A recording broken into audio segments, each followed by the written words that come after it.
So I've got a question for Hmm. you. Um, and ideally, I'm going to ask it without, so it's a controversial subject. So I'm going to ask it without letting you know which side of the fence I'm Okay. on. And if ideally you'd answer it without letting me know which side of the fence you're Yeah. on. But I want to explain something or highlight something I saw, which reminds me of what you're saying about, I guess, people thinking they're cleverer than they are, or they're the ones who've escaped the Hmm. matrix, which is this. So it really feels like every time I stop recording, the wind dies down, and as soon as I start up again, it just howls a gale directly onto the microphone. Anyway, this is the second part of our initial chat with Chris. Brace yourself, this video gets a bit controversial. Our chat gets kind of crazy and goes everywhere, mixing life coaching, psychology, and some amateur philosophy. Just to warn you, we get talking about some controversial science and medical stuff. I'm hoping the chat will upset all parties equally. However, please resist the urge to kindly critique our interpretation of science. The main point is we don't know. We, like everyone else, fall into the trap of thinking we know things, which we don't. So it's a discussion about that. Let's assume anything we say along the scientific or medical lines is wrong, so no one needs to comment about whether they do or don't agree. You're all going to comment, aren't you? This video is going to get me into trouble. Yeah. Yeah, I think for one, I don't want to last 100 years at all. I don't want to do that. I know people want to are very afraid of death and all of that business. I'm not. I I'd like to get to 70. I'm happy with that. Anything after that's a bonus, and anything after 90 is a curse. Um, Depending on my health, which probably ain't going to be great because I'm already falling apart and I'm 25. So, um, but I think if I was gonna, well, the original reason I wrote the book is because it was, what was it? It must have been, there was some conflict somewhere out somewhere, and I was watching some TikTok or something like that, and they were talking about, um, oh well, God wants this and God wants that and God does this and God does that. And the original concept for the book was, what if a person lived in one of these horrible, in like a horrible place? Say you lived in, I don't know, Gaza or Ukraine or something like that. If they were exposed to the worst parts of humanity, and then they found out they were God and they could literally do whatever they want, what would they do with that power? And I think for me, originally, when I started writing the book, it was more of a, it's kind of gone away from it since, because um there's still elements of it there, but there was a lot of, for me, a religious thing. I'm quite interested in religion. I'm Am I trying to reconnect? Am I still connected? You you cut off for a while there, Am I back? for about you're back for about 30 seconds, so I don't know what I missed. You started off by saying, so I got that it's, you're saying if someone was in the war zone in the worst possible place, then they found out they were God. Yeah, And then you said I started, and then it cut right. off Like, I there. started the book originally um, as a commentary on religious beliefs now, um, because I've always been kind of fascinated with people believing that there's a big guy in the sky and he's all knowing and all powerful, and he controls everything. And, you know, I don't know. There's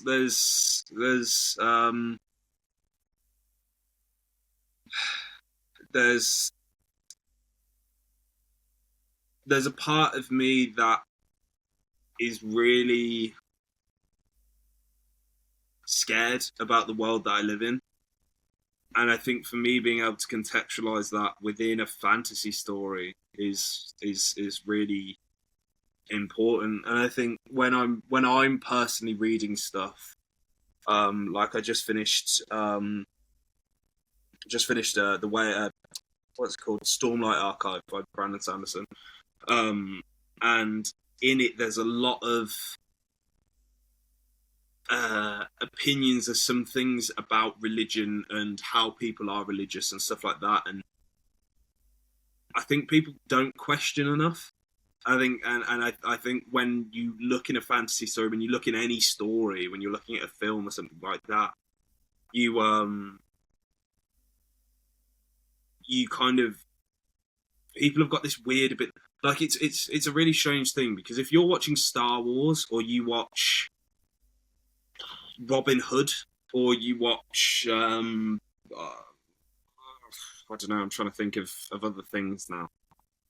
But if you watch a lot of these things, 9 times out of 10, you're going to side with the rebels, the people that are going against the codes and the regulations of life as they know it, are the people that you're generally rooting for, and the people that live within society, regardless of how corrupt or incorrupt or whatever it is, the people that are living in society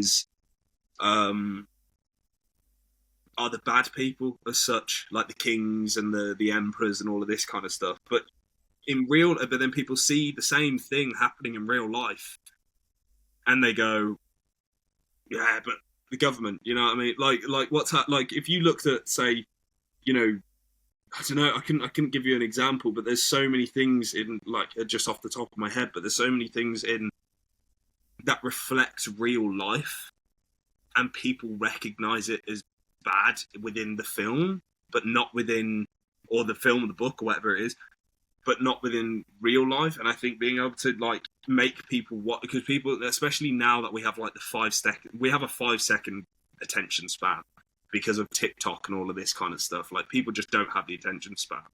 And if you're able to hook someone in for long enough for them to understand something within a story, there's a bigger potential that they're going to be able to understand something within real life as well. I think if I was gonna impart anything on people through my books, it would be maybe everything you think isn't what it is. It might be something else. There may be more to the story. There's always going to be something else. I don't know. I think people are. I might have gone on a bit of a tangent here, but I think people are so blind to. People are so blind to the fact that they are blind. You know, there was this whole thing about escaping the Matrix like years ago, and it was really funny because it was these like thousands of people that were like escaping the Matrix, you know, not doing what they were supposed to do, but hilariously and ironically were following the crowd in doing so, therefore doing exactly what they were saying that they were escaping. But the fact that they referenced the Matrix as that, and they were like, "Ah, yeah, we're escaping the Matrix." So you understand the concept, but you don't understand. Like, you're blind to the fact you're blind. That's correct. Like, I don't know. I think I've gone on a tangent again, if I'm honest. But I saw you laughing halfway through as well. And I was like, "Oh no, what did I say?" No. I think. Do you remember? A while back, I said that I think there is an answer. That I got an answer from that question about what you want to impart onto other people, and I don't know if you know the answer. It's all a bit weird, but it was starting to converge onto pretty much exactly what I was thinking, and I was just like, genius. Then it actually diverged away again, so I guess I have to take that genius away a little bit. I'm going to give you 75%, just because if you even got, I didn't know where I was going, so if you knew, Right. then fair play. Give me a B minus, I think. I'll give you a B plus. I'll go B plus. Yeah, I think you deserve it. The exam's not over yet, so it could go up or down depending on. There's 2 things I think I want to understand in this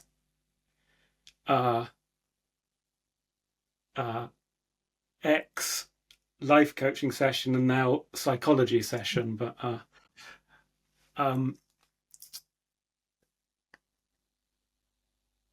let me just write myself a note. I should probably be taking this. Might help me keep my story straight. Quite literally. I've already forgotten one. It's like my memory is amazing. Like I think I should be studied. It just it's empty. Um,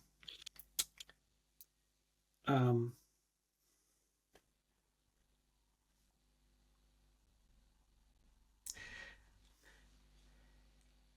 can you? Do you think? Have you got any matrix examples of where? Yeah, have you got any examples on that that you can, or just even a fictional, just to? I guess I don't understand. Try and help me understand. Um.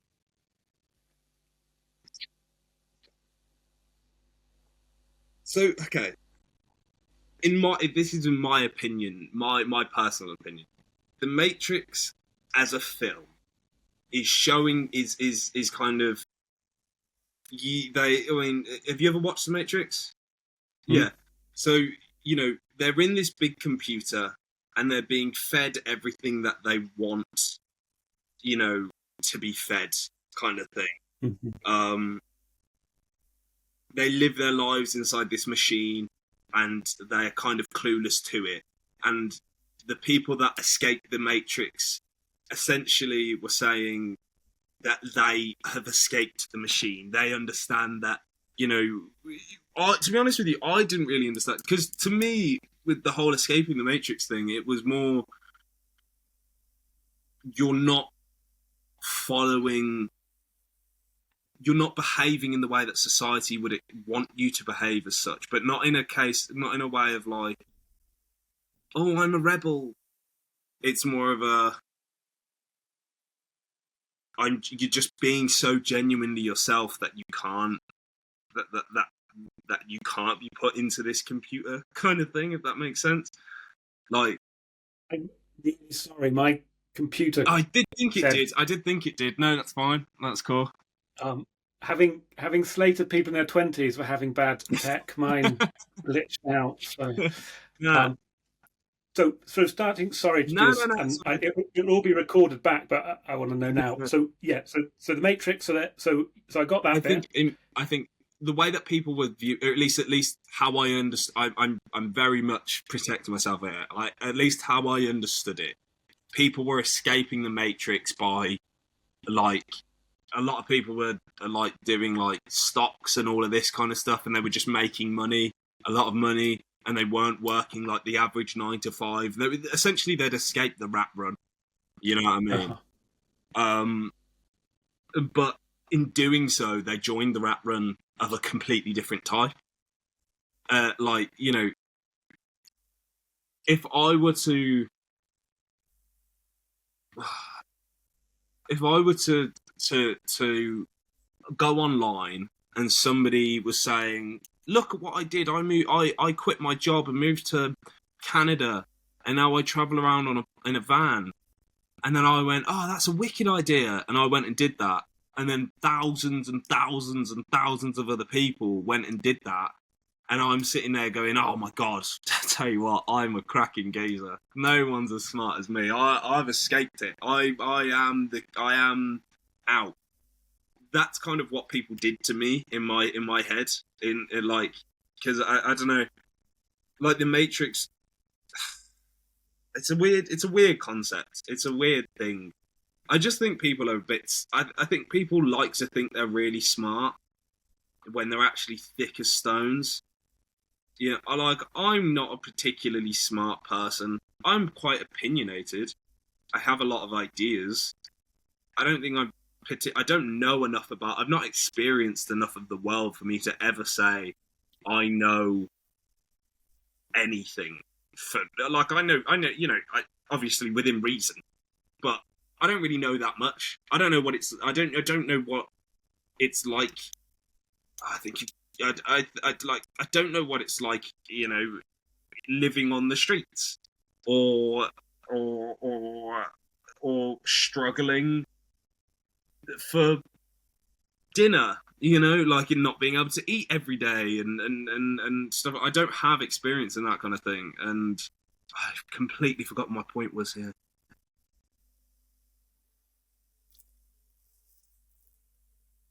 Basically, I just think people really want to think they're clever. So I've got a question for Hmm. you. Um, and ideally, I'm going to ask it without. So it's a controversial subject. So I'm going to ask it without letting you know which side of the fence I'm Okay. on.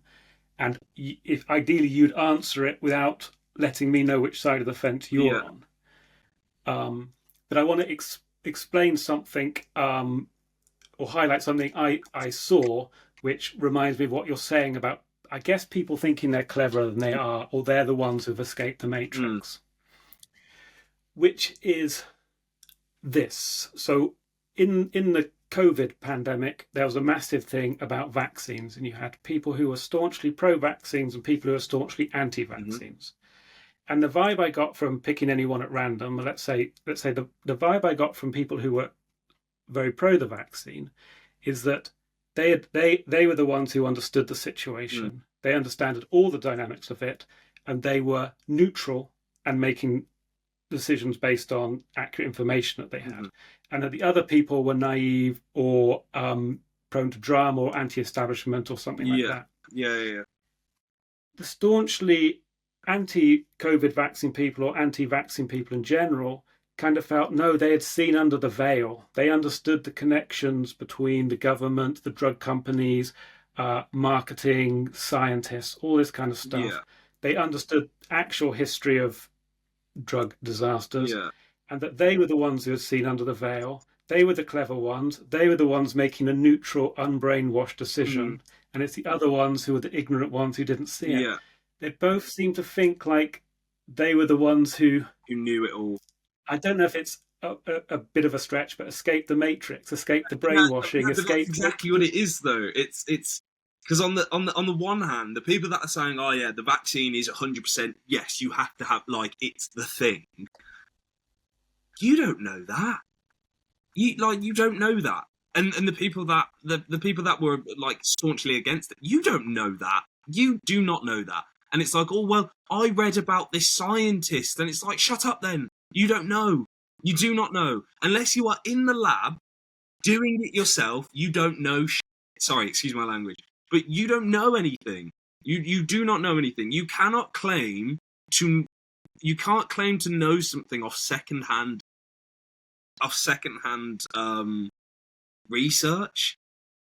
Like I think both sides are just as stupid as each other. I think it's hilarious because when people ask me, "Oh, did you get the vaccine?" I was like, "Yeah." And I've had people be like, "Oh, you can't believe you fell for it. Watch when you get cancer in a few years' time, and watch when you die early." First things first, bring it on, right? Let me die early. Give a fuck no. Second of all, I wanted to work. And for modelling, I had to have the vaccine. Therefore, I got the vaccine. Thirdly, are you dumb? Like, vaccines do work. It's not like vaccine. I'm not saying the COVID vaccine specifically did work because I don't know if it did. I honestly couldn't care less. But like for I don't know, chicken pox, right? If you don't get chicken pox when you're young and you get it when you're old, I'm pretty sure it's very, very, very bad, right? But in getting chickenpox, because there was the chickenpox parties and stuff like that, where people would like purposely spread chickenpox, so then you would just have it and it was over and done with. That's a vaccine. That's exactly what a vaccine is. Being able to immunize your body to something. That's just that's a vaccine in play. That is exactly what that is. And yes, okay, giving people COVID, a little bit of COVID to get rid of the COVID isn't a great idea. However, when people did get COVID and they had COVID for an extended period, like they were confirmed COVID, a lot of people who then had it didn't get it many times, if any times again, which is a clear indication of the fact that it might work. But humans are so different, person to person, body to body, gene to gene. For what could work for me may not work for you. Me and you come from completely different backgrounds. We've eaten completely different meals our entire lives. We've done 1,000 things different to one another, why would something react the same in me as it would for you? And there were some people that just didn't have a choice, you know? It was like, oh, well, do you want to be able to go to the hospital to see your nan before she dies? Get the vaccine. It was interesting to me that, to me, it felt like neither side skipped a beat in terms of, there was no like, there's some other people with a different opinion to me. Let's drill into Yeah. this. It's like, no, you're whatever. Yeah. Whichever was the insult on the other side. Yeah. It's like, we are an interesting old species. It's just, I think it's hilarious that, like, I know this is going to sound bad, but, like, if you've worked at Sainsbury's for the last 50 years of your life, there is not a chance in hell I'm going to listen to you about anything medical. There's no way I'm going to listen to your opinion over some geezer that spent his entire life studying it. There's just not a chance. It's like the people that were like, oh, masks don't work. What? What you want about masks don't work? Of course they work. They stopped the spread of spit getting through to somebody else because COVID was spread through touch and stuff like that. However, I also understand the fact that the government were like, wear masks, and then they were like, yeah, okay, just get rid of them. And that's weird. There's a lot of weird things, but there is, like, a mask is going to do something regardless. My main example of this is, all right, if you're wearing a mask, right, if I'm wearing a mask, and we're, I don't know, from here to where my laptop is, which isn't, far, and I spit at you, right, just proper hock-a-loogie in your face, do you know what's going to stop that? A mask. A mask is going to stop it. If I sneeze, and we've all accepted the fact that if you sneeze, that's why people get annoyed if you don't cover your mouth or, like, do that kind of, because you get spray. So what does a mask do? Stops the spray. It stops it there. And I don't understand how people could even argue.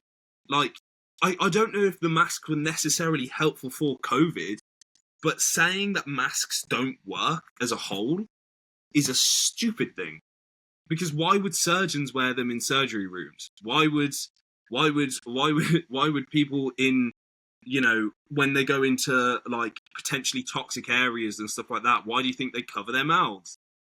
It's all of these things. Is that not you doing the very thing? Because, so basically you're saying, and like I say, I'm not giving away my position. Because my position, I don't really have a position anyway. Actually, I don't know why I'm being so cagey. I think it's complicated. I don't understand it or care about it. But anyway, that's my actual opinion. That's my actual thoughts is I don't really care.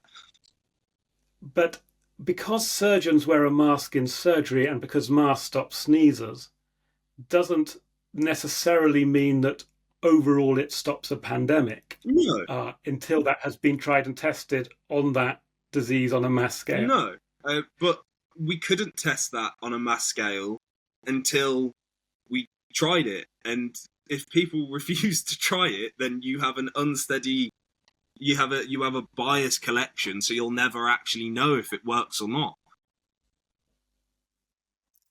I think I get the same vibe with political opinions. Again, just the fact that people know their one's the right one, and the ones who have that other one, they're just doing it wrong, or they're being immoral or greedy or dumb or naive or something.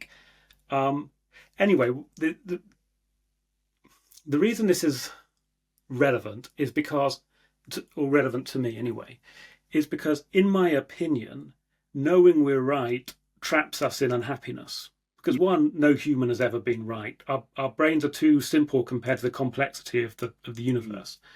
But you can just tell in yourself and when you view other people, when people know they're right, they never seem happy. It doesn't seem to bring the happiness. They seem very upset that the other people aren't as enlightened as them and haven't seen the light that their religion or their political value or their view on vaccines is the right one.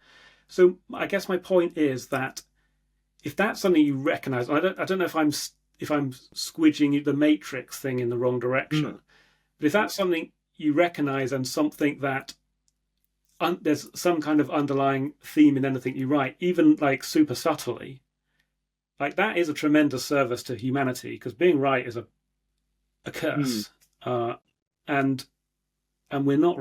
I don't think humans are right. Obviously, that's contradictory because I'm making a statement. No, but so I'm obviously expressing an opinion. I agree with what you said, because I've written, so in my book I've got 3 point of view characters in the first book, right? So there's three point of view characters. So like character. What does that mean? So your point of view is first person, right? And you have your own point of view. So imagine if I'm in third person, so I'm watching. So it would be like it's essentially characters that you're in the brain of whilst you're listening to the story. You're seeing the world through their eyes. So when I'm describing things, I'm describing it as what they would relate it to. So if I were to look at, the colour green, most of the time I think grass or trees. But if someone that had never seen grass wouldn't necessarily think that, so they would say, "Oh, that's as green as slime," or "That's as green as that." So it's the point of view is like the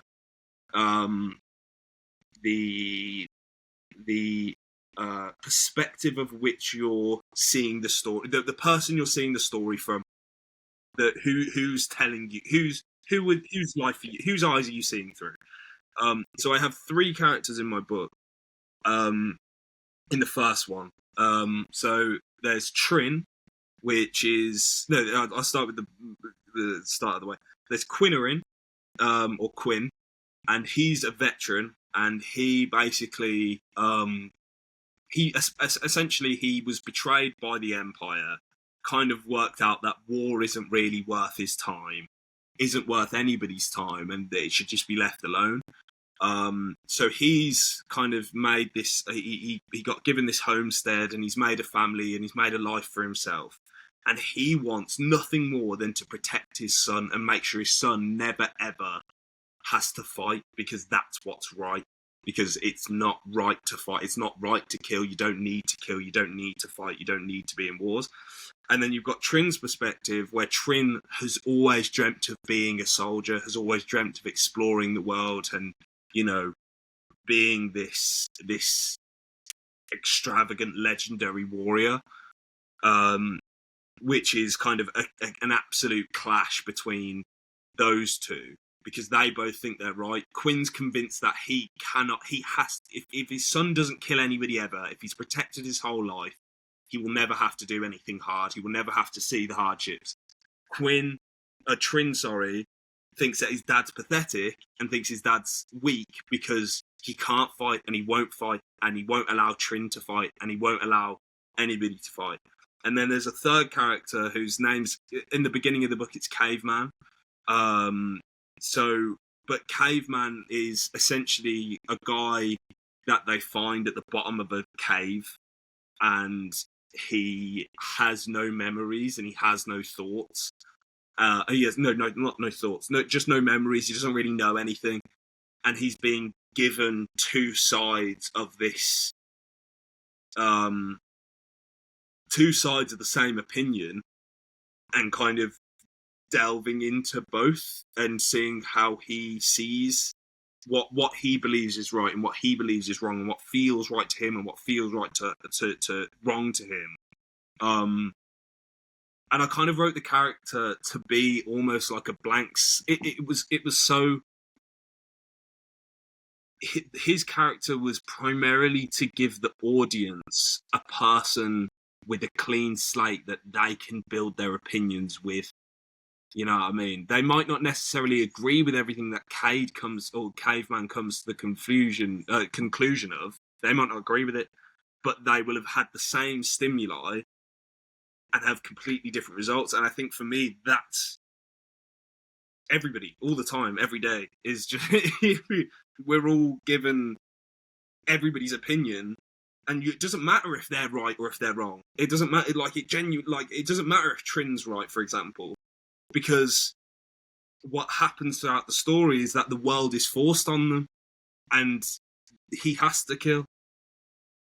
And Quinn's not right because, yes, okay, war is wrong, but trying to defend someone their entire life and hide them from the worst parts of life isn't going to make them better. It's going to make them worse. So in the same way that, yes, okay, they're both kind of right in their own head, but they're also both wrong. And it more... What you believe personally is more important than what anybody else believes around you, as long as you can accept the fact that everybody around you may not agree with what you think. As long as you're okay with what you think and leaving it at that, and not having to push that on other people, and not having to have everybody agree that this is the right thing.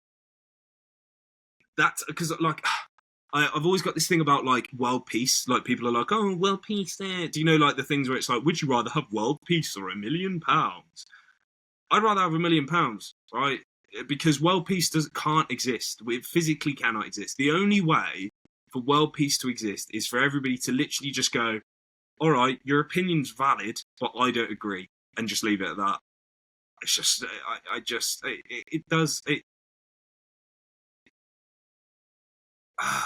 it infuriates me that people think they're right. I think it's really dumb. Because I don't think, like, there's certain things that I will adamantly, like, if me and my girlfriend are arguing about something, and I'm like, babe, you put your if you're loading the washing line, you go from small clothes at the bottom, and you put your t-shirts and your trousers on the top. And she's going, nah, you just whack it on wherever there's a gap. I'm not right, but I'm gonna fight that corner because I think that's the way to do it. That's how that should be done. It doesn't necessarily mean I'm right. And I can accept the fact that, okay, that's the way she does it. That's the way I do it. That's the way she sees it. That's the way I see it. And just leave it at that. And I'm okay with doing that in every single walk of life. I really don't care about... It's not so much that I don't think... I think saying I don't care about people's opinions is a lie. Everybody cares about people's opinions. You get up every day, you put a t-shirt on, you think, I don't think I look great in this, because 90% of the time you're not actually thinking, I don't think I look great in this. It's what are other people going to see, and how, and what's that look like. But I don't really care if you disagree with me. I'll listen to your point, and if I sit down to have a conversation with someone, and I have one opinion, and we have a conversation, by the end of that conversation, I'll go, oh, do you know what? Actually, you're right. I'm more happy with that. I'm happy to do that. And if we have the conversation and we both agree, you're wrong, and they say I'm wrong, I'm okay with that. That's fine. I don't like that's. I don't think. I think the problem with people as a whole is the fact that we have to be right. There has to be some form of I know what's going on in the world around me. If everybody just accepted the fact that none of us have a clue what's going on, who told you to get out of bed and have breakfast at 8 o'clock? Who told you that, when the sun's outside, you're meant to be up and moving around, but when it's dark outside, you're meant to be sleeping?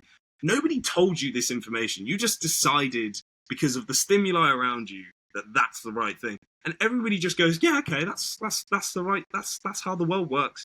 But if everybody did that with everything and just had your own opinion on it, because me personally, I like the nighttime, okay? It's relaxing. It's dark. There's not a lot of things out and about. The air's a bit cooler. It's just nice. I like the nighttime. I wish that I could do 90% of everything I do during the day during the night, because I like it. It's just comforting. It's comforting to me. But other people, not a chance, hate it. But that's okay. Just accept that. I'm sorry, I'm rambling at this point, but just just be okay with being wrong. I just don't understand why everyone has to be right all the time. It just does my head in. So, I think I agree with all of that. and I think it is a real problem. And just to talk about why, I quite often just start talking about evolution, which is a subject I technically know nothing about. So just drift in and out. It's fine. But well, if you imagine we're walking back through a valley, you and me, 10,000 years ago, and I'm like, let's not go through this branch of the valley because there's a crocodile in it, and you're like, no, the crocodile's in this branch, and then we're like, well, you're wrong, so I'm going my way, and we go our separate ways. One of us is going to be eaten. My point is, being right, our life depends on it. The problem is, there's two problems. Firstly, that evolved impulse is supposed to make us find out more information, but we get a bit confused and we think, no, we have to convince everyone the crocodile's in this valley, like our life depends on it. But that's a confusion. And I think it's more prominent in this day and age because there are no valleys and there are no crocodiles. So that tool isn't really, like, if you and me were arguing about a crocodile in a valley, we wouldn't probably actually argue. We'd probably be very curious to find out everything the other person knows, why they think the crocodile's in this valley. But now we're arguing about stuff that is very important, but stuff that is not going to affect whether we starve to death or not, or get eaten alive or not. So we've got two problems. We've evolved to want to be right, and that's a very, very strong. We think our life depends on us being right. I have to convince you my religion or my political value or my vaccine status is the right one. I have to get you to agree with me. And yeah, it's partly because we just live in a situation we haven't evolved for. All this luxury, all this safety, supermarkets full of foods, it's new territory for us. So from my perspective, if storytelling can help us see through that delusion that we have to be right, that's a great blessing. I know I keep talking about people not being right, but I think you and me almost strongly agree on this right-wrong thing. So something that interests me specifically, people thinking they're right and needing to be right. And I think it creates a lot of unhappiness unnecessarily. I think there's also an element of it's not only that people have to be right. I think there's an element of it where people are so afraid of being wrong that they then push an opinion that they don't necessarily believe in. Like the amount of conversations I've had with people, and by the end of the conversation, they're like even sometimes I've done it where I'm having a conversation, I'm arguing with someone, and by the end I'm like, wait, no, I am wrong. No, I am. No, I am wrong. And I don't think, in fairness to me, I don't think a lot of people have that ability to actually sit there and be like, okay, all right, yeah, no, fair enough. I was wrong. But I think I think there's so much. I think people are so scared now of being wrong that being right, even when you're wrong, is more important than actually finding the correct answer. You know what I mean? It's like fabricating maths just because you decided that 2 + 2 does not equal 4, and it's like dying on that hill and just being like, no, it's 5, and everyone around you's like, no, just accept that you're wrong. So going back to people having different opinions, I don't know. I keep picking on the no vaccine thing. Maybe because it's whatever. Even when I've expressed an opinion and had these similar kind of conversations with other people about how, one about how we think we're the ones who are right and we get caught in these traps, and also I sometimes go into a more sciencey thing about how complicated being right in science is in general and the traps you can fall into in statistics and that kind of stuff. Whoever I'm talking to basically like, yeah, and that's why the other people are getting it wrong. Like, wow, we've achieved nothing here. That's amazing. But the thing is, I think people view like science wrong though, and like yeah, maybe I'm wrong about this, but science isn't about being right. Science has never been about being right. Science is about being wrong and figuring out why.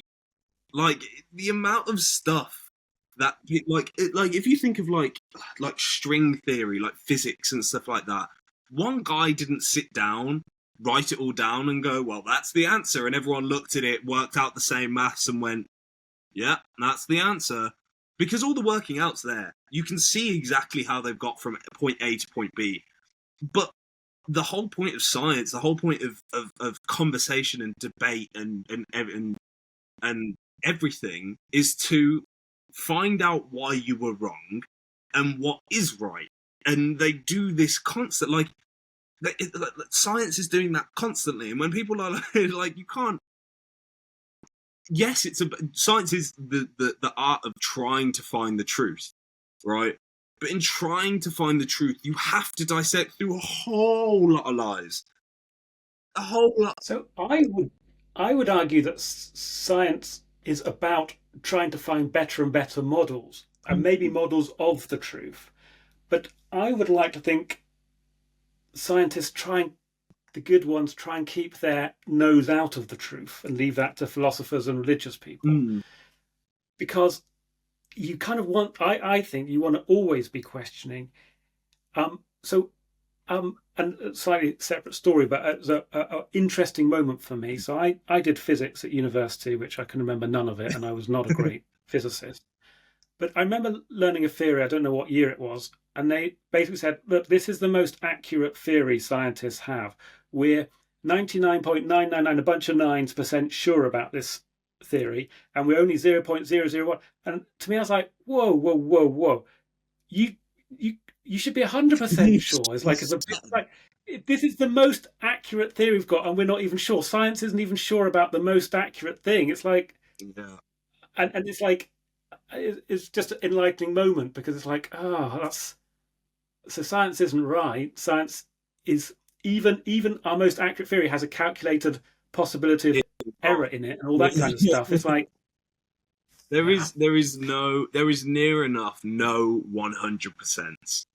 Like I could drop my bottle right now, and there's like a 0.0000001% chance that bottle will just phase exactly through the floor, just hit the perfect atoms, and just go whoop, whoop, whoop, whoop, and just through the floor into the earth, never to be seen again. It's possible. Yeah. It doesn't mean it's going to happen. By any means, it's not going to happen. The likelihood of it happening is very small. But it could, because the nature of science is it could potentially happen. We don't know. It could. Well, science, you can specifically calculate using current theories the probability of that happening. Yeah. So it absolutely could happen. I mean, it wouldn't. Obviously, I'm contradicting myself here. So the probability might be like if you dropped a billion bottles a second for a trillion years or something, then one might do that or something. That ignore the numbers. My point is, it's not going to really happen, but it is. It's possible. I think it's possible. But even if science said it wasn't possible, science is just the latest, current, most accurate theory we have. Tomorrow, someone might discover a new theory which says, no, it is possible, and then the next day, someone might discover a new theory and say, oh no, it wasn't after all. Like it's just the current best theory. I just think that is good though. That should be everything. Everything should always be the current best. But this is the best we have right now.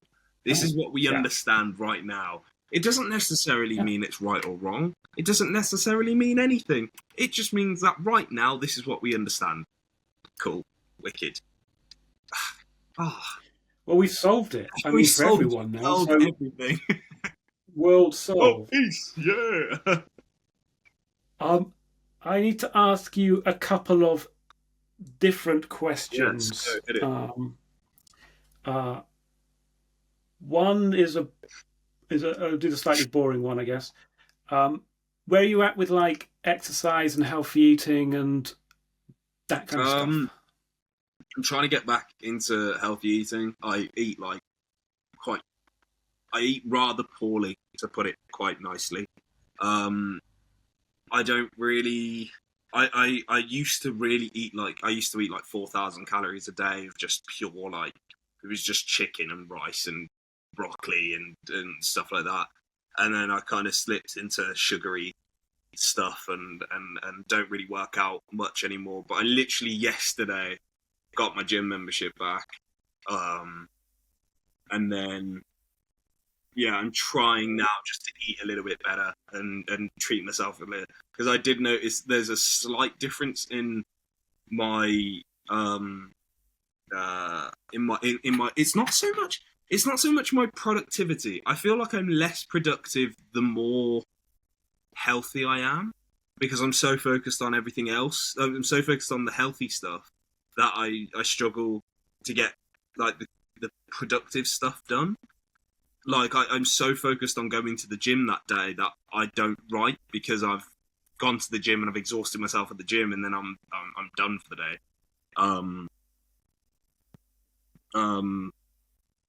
I think I'm trying to get myself back on track is the short answer rather than my answer. Okay.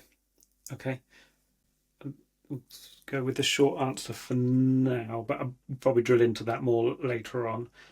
The other question is, and the answer might be nothing, you haven't thought about it, or you don't know, but what makes you feel kind of at peace and relaxed and happy?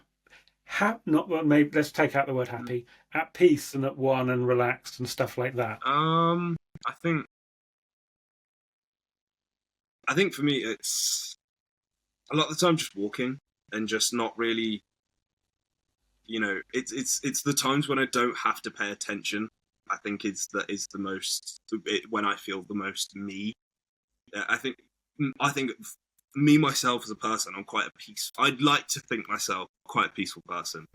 So just sitting quite quietly with my girlfriend or walking down the road just in a straight line for as long as I possibly can, and then walking back in the exact same way. I think that's when I'm just at my most. I just think it's the most relaxed I can possibly be. It just feel it's yeah, just less thinking, less active thinking. I love like sitting down sometimes just in absolute, which I don't really get a lot with my girlfriend because she loves a talk. But just sitting in silence with my girlfriend, or sitting just with her in the room, I'm just at peace a lot of the time. If I'm reading, I find myself quite, at peace. Just doing, I think, generally just kind of quiet stuff. I'm just kind of, I'm at my most.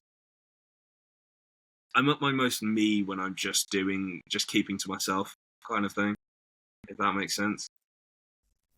Hello? Why? Pardon? I'm still on the call. My girlfriend says hi. Sorry. Oh. She's entering the room. Sorry, carry on. Yeah, totally. Okay, thank you. This is totally random one, but I'm just wondering if creativity and when your head's in the creative stream, if that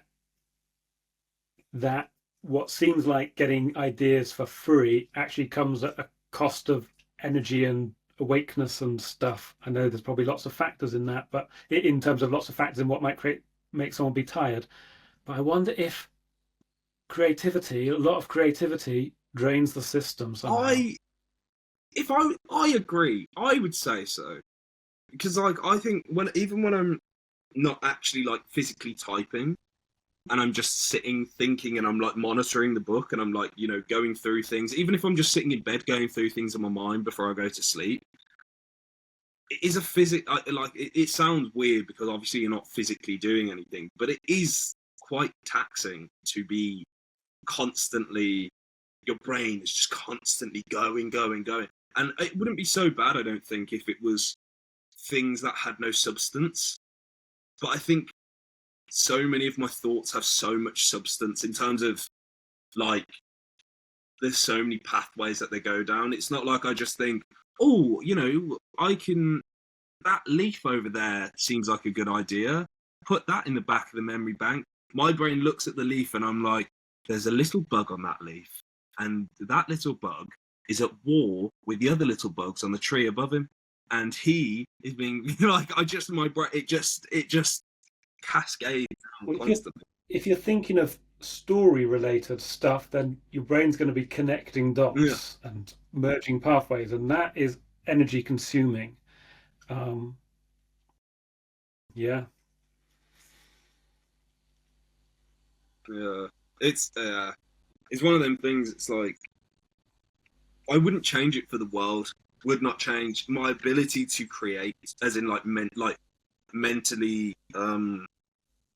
come up with ideas, mentally like how my brain works. I wouldn't change it for the world, but it is exhausting, and it would be nice from time to time just to be able to watch a film or read a book without my brain writing its own book and its own film whilst it's doing so. You know, uh, I think there is definitely an element of that where it can be exhausting. I mean, I actually think it most likely is Mm, the case. Um, I actually think in some ways mental work can be more tiring than physical work. 8 hours of mental work can be more tiring than 8 hours of physical work. yeah, Um, but I think that's the yeah. thing. Like, I think even when I'm at work and I'm like, because I work, obviously, I'm on a computer all day, and I'm sitting with customers and we're going through price books and stuff like that, and I'm using my brain. But at the same time that I'm doing that, I'm writing a story. Like at work, I wrote recently. I wrote a book, a little short story about a frog. At the end of it's basically about the end of the frog kingdom, and I'm sitting there, sitting at work writing, like doing like a deal for this woman, and I'm like, oh my god. And she's like, and like my brain's like, oh, that's a really cool idea. Let's quickly jot that down. And I have to like jot that down. I'm like, okay, cool. And then I carry on. And I never get every waking moment.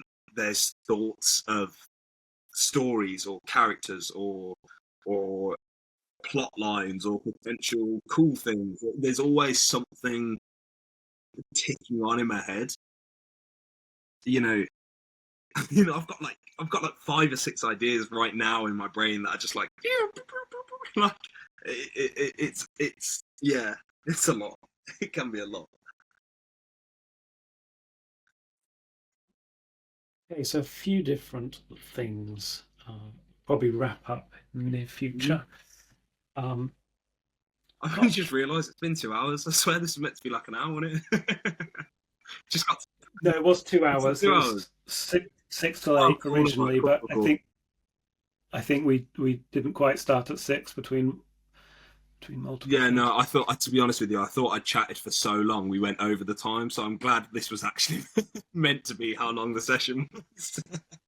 Yeah. Um, so what happened next is basically I'll speak to Mustard, and if we're both well, I'll be honest, I'd be up for carrying on this Yes, coaching if you would, yes. but if she'll the Mustard lady, Yeah. forget her Do name. you know who you're in contact with? Tell her that I'm more than happy to carry on. Um, just to clarify, right, this is going to sound really stupid because one way or another, I'd actually like to carry this on regardless. I Yeah, don't. Am I paying for this, or no, you're being am I paid for paying this. pay for this? Okay, all right, cool. I didn't know where I was standing here. One way or another, No. this is I feel yeah. So I'm gonna exploit you and your fellow guinea Yeah. pigs, and this will go on the internet, and this will yeah. So you get paid for the fact that I'm using your footage of you Yeah. for my own nefarious Oh, and okay, all right, okay, cool, cool, cool, cool, cool, cool, cool. um Because I was like, yeah. because I'm not gonna lie, halfway through this session, as like in my head, I was thinking, I'm really enjoying this. This is actually gonna. I feel like this is actually gonna be quite helpful. Yeah. Well, on the note of enjoying, that's the other thing I want to say. So probably most of our sessions won't be anywhere near this No. interesting because So here's a kind of the thing. Like it feels from our chat, it feels like your goal makes a lot of sense for you in terms of supporting yourself through Mm. writing. That probably makes more sense than selling phone contracts in a store somewhere. Um, but the thing with that is, uh, with all these kind of things, there's, and especially when you're young, unfortunately, there's a time period where there's some grunt work that has to be done before you can get to the point where you don't have to do the grunt Yeah. work. Um, yeah, and that's the unfortunate, and part of that will be coming up with a good Mm. plan, and that's not as interesting as talking about a bunch of the stuff we've talked at. But it's like it's that, not sacrificing, because life is hard Yeah. work, but it's about putting in the groundwork Yeah. now to get what you want. I'm not saying it'll be super No. boring. I'm just saying this was quite interesting philosophical conversation, Yeah. and you know, it won't be all that kind of No. fun. I've got Um, enough going I, on in my I brain regularly anyway. So like I could use some yeah, direction if I'm completely honest. That was the main reason why I actually agreed to why I was so like excited to do this, because as I said at the beginning of the session about the outline that I'm writing at the moment, I'm a bit of an arrow. If you I'm good when shot in a direction, you know what I mean? Like I can carry that all day long. But actually do like getting up and like I struggle with direction um quite a lot. I think that's just, yeah, I struggle with direction and timings. God, I'm awful at timings. I have no I what have no internal clock. I have no idea what time it is at all times. I could spend 3 hours doing something and think it was half an hour, and my brain's just like, yeah, okay. Or I could spend an hour doing something and it's been like 2 seconds, and I'm like, or like, you know, it's been like 20 minutes, and I'm like, what's happening? I just don't have. I like. I'm always late to stuff because in my head, like that time just does. It just doesn't. It, you know, just doesn't quite compute with me. Like I know I need to be at work 15 minutes early, right? And I know that it takes just over 10 minutes ish. But in my head, I'm like, yeah, but if I get there at, you know, 9:45 and I need to be in at 9:45, that's me being on time. But to other people, it's like, no, you're here at 9:44 at least, and then you're on time, instead of being like, if I, because I walk through the door on the time that I'm meant to be in work, but I need to be, you know, they're kind of like, you're cutting that close, aren't you? And I'm like, ah, you know. do you have ADHD? Yeah, probably. I've not been diagnosed just because I can't afford that, and my mum um didn't decide to test me when I was younger. I'm pretty sure I'm autistic too, in fairness. But you know, that's a bit of autism, you know. God, I've got it. I haven't got the ADHD one, but you know, autism, tick. the gang. Um,